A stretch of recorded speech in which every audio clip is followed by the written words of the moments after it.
Welcome back to my channel. I'm so glad to be with you once again on my channel. It's been a long time. So I hope you are all well. And today, under God's grace, I like to study about Psalm 73, about Asaph. So for this sermon, I call it, or I name it, When Fear Attacks the Mind. Now, let us dive into the scriptures. So, my dear saints of God, now who was Asaph? Asaph, he was a chief musician. He was appointed by King David in Israel to worship or to minister before the Ark of God. He must do worship before the Ark of the Covenant. So he was actually a worshipper, and he also writes several psalms in the Bible. Then let us confirm this in the book of 1 Chronicles chapter 16. Let us open our Bible in the book of 1 Chronicles chapter 16. And let me read from verse 4 until 7 to see actually who was Asaph.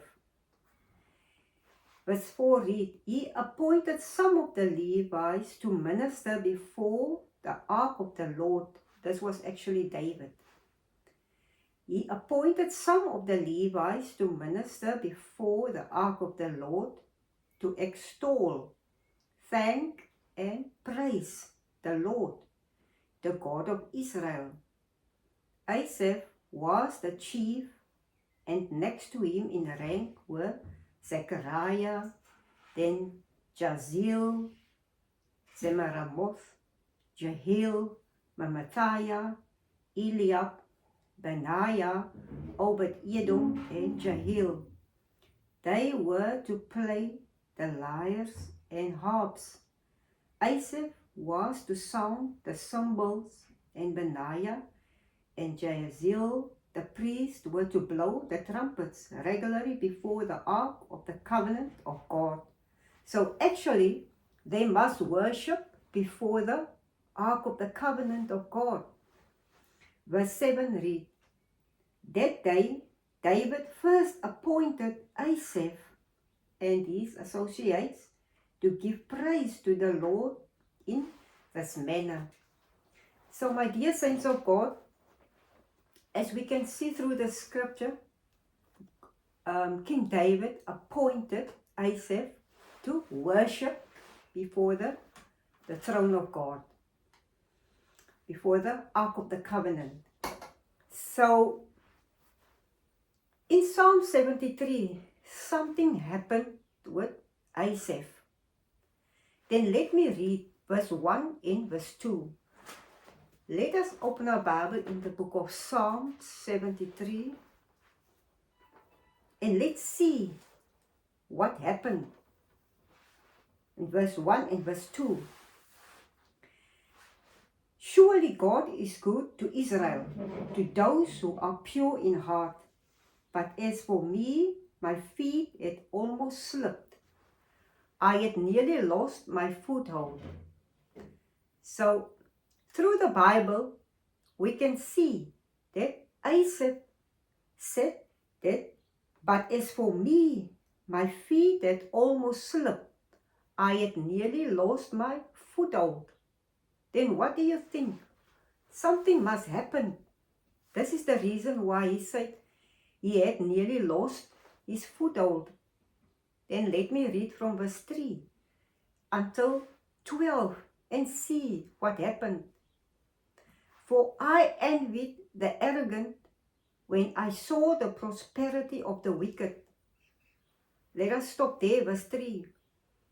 Asaph, his foothold almost slipped because he saw that the wicked people, that they prosper while he was suffering. It means that he loses his focus from God and He's put his focus on this earthly stuff. So here in verse 3 he said, "For I envied the arrogant when I saw the prosperity of the wicked. They have no struggles. Their bodies are healthy and strong.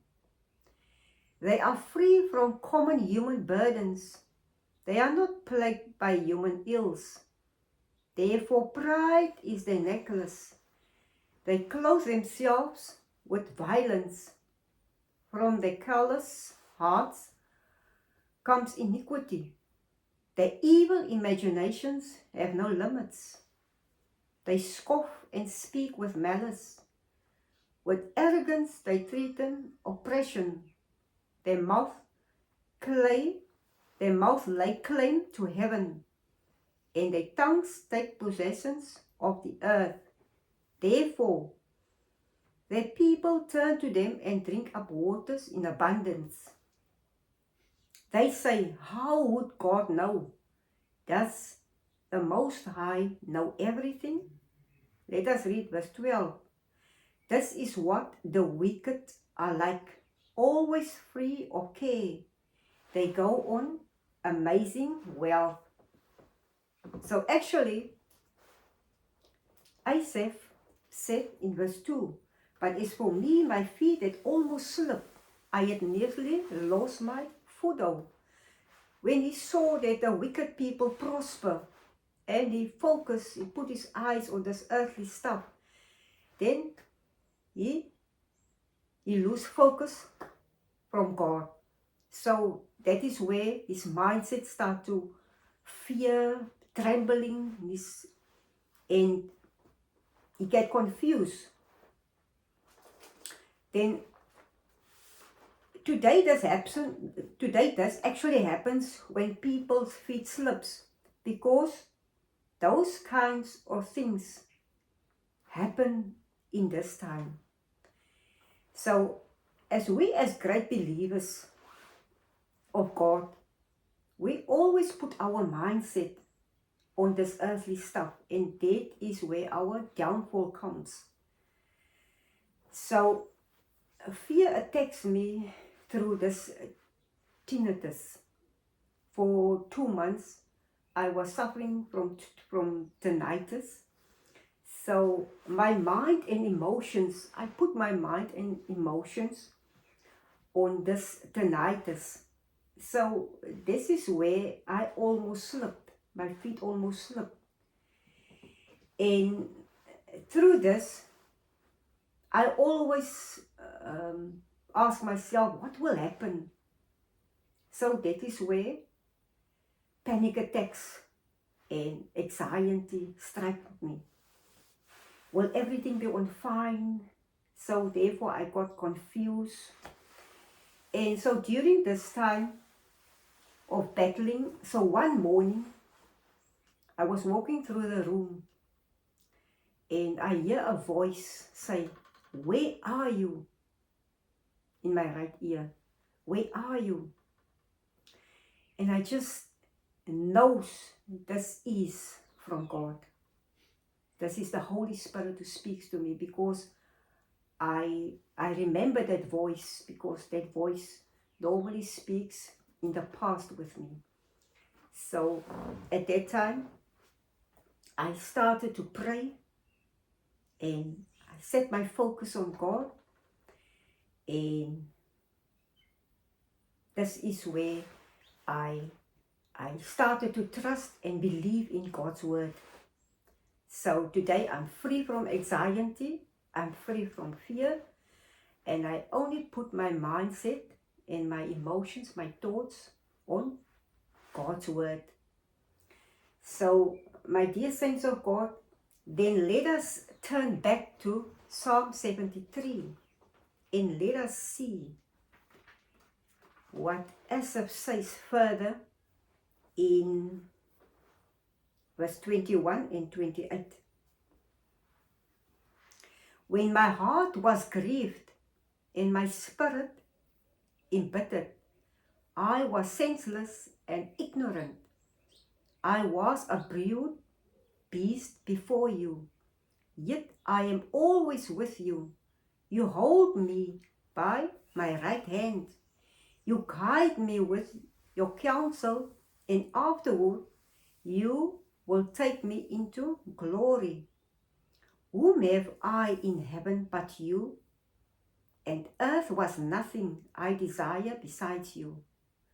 My flesh and my heart may fail, but God is the strength of my heart and my portion forever.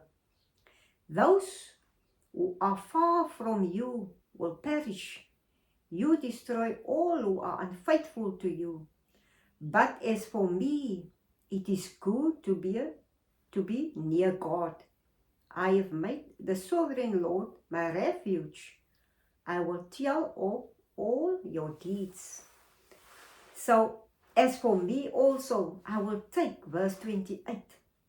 But as for me, it is good to be near God. So, my dear saints of God, let us always focus and let us never be distracted from this earthly stuff. Let us always put our focus on the Almighty God. Then let us turn to Romans chapter 12. Romans chapter 12, verse 2 read, do not conform to the pattern of this world, but be transformed by the renewing of your mind. So let us not focus on this earthly stuff, these things that is going on in this world, but let us be transformed by the renewing of our minds. So if I have a headache, then I will study, then I will certainly worry because I have a headache. But if I speak to this headache, I say to myself, in Jesus' name, I have no headache, I am healed by the blood of Jesus. And I command headache to leave right now, in Jesus' name. Then the headache will be gone. The headache will go in Jesus' name. I will not have a headache anymore because I speak to my problem. So my dear saints of God, this earth we are living in is temporary. But let us endure all hardships and persecutions. And let us always focus and put our eyes on the Almighty God. Because without the Word of God, we are lost. Because this Word of God will always encourage us. It will always have the hope. It will always put it in our hearts that we will hope, that we will have the hope for the kingdom of heaven. And let us always engrave all the teachings of God on our hearts. So my dear saints of God, I hope you have liked today's sermon title that I have studied with you. Let us always pray for each other, and let us never lose the hope for the kingdom of heaven. Amen.